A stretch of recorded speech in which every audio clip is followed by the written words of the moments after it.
One of the most difficult things for families when they have an alcoholic in the family is that sense of losing that person long before they actually pass on, or before they have the ability, if they ever do, to hit rock bottom.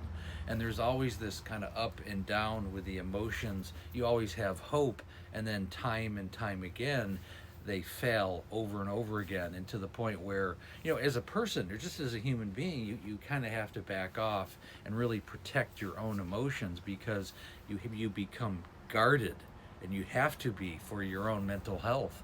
Otherwise, it can take you down. I mean, if you get too absorbed into the emotion and the drama and the toxicity, it's going to wear you out.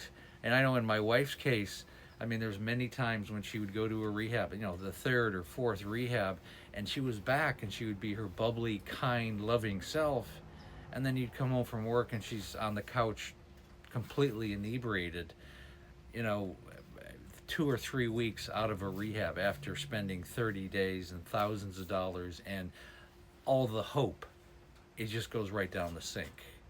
And that kind of up and down emotion is exhausting for families.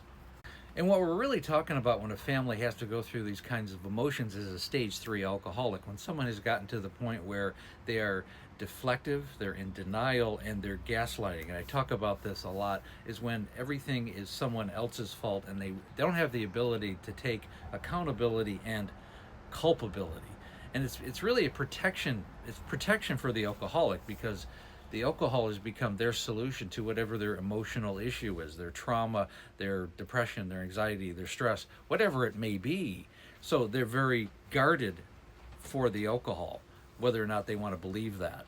And anybody that's bringing it up or broaching the subject is going to be met with denial, deflection, and sometimes just outright anger. This is why a lot of alcoholics are angry, because it's something that's going on with them, and they feel attacked if somebody's bringing it up.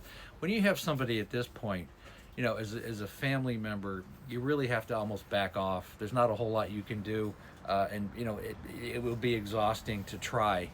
Honestly, I'm not saying give up, but that person will definitely have to hit a rock bottom. That person has to get to the point where they're sick and tired of losing their job, losing their friends, losing their family, having financial problems, having legal problems, having physical problems, and having mental problems. And hopefully they will get to the point where I've had enough, I need to reach out for help, before they pass away.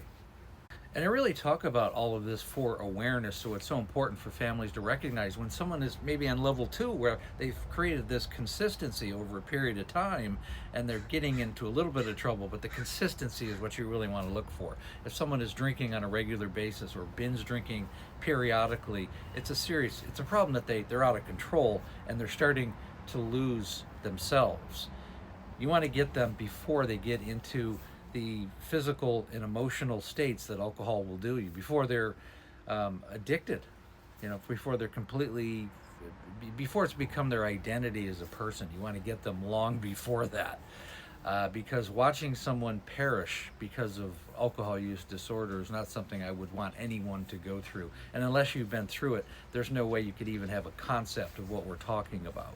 There really isn't, because you can look from the outside and go, oh, this is going on, but you really don't have an understanding of the gripping terror and the emotions that one has to go through, and their family has to go through.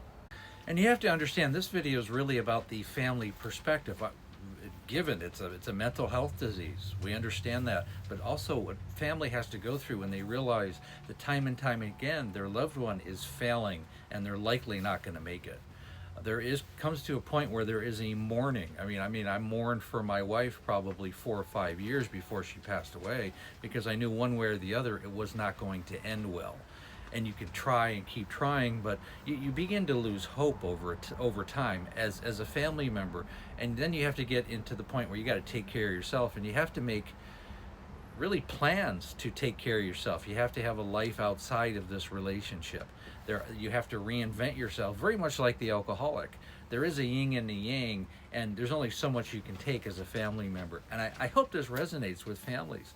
I don't care what the relationship, if it's a son or a daughter, if it's your parent, if it's a spouse, if it's a close friend or relative, you got to take care of yourself as well, because you're part of that. You're part of the picture. You're part of this circle and this disease, because it's truly a family disease. I really hope that makes sense. Take care of yourself. We can always wish the alcoholic the best, but you also have to take care of yourself as a family member. And again, my wife's memoir is called Amanda, A Cautionary Tale of Alcoholism.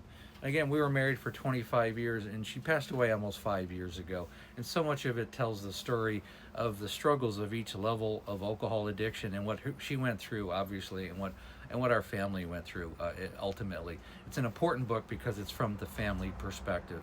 Again, I go live Monday through Friday right around 6 o'clock Pacific Standard Time, 9 o'clock Eastern. I also have the Facebook group. It's called There's an Alcoholic in the Family. Link is in my bio and the link tree. And I also have a complete coaching program called Set Up a Call. It's in the Set Up a Calendar call. It's in the it's a Zoom call. It takes about 45 minutes to an hour. Do a deep dive into what's going on with you and your family. The call is free. The coaching program is definitely not. And the call is really designed to set up the coaching program so you will have a blueprint for the rest of your life. I want looking for people who want to change their lives and the lives of their family. And again, thanks so much for listening.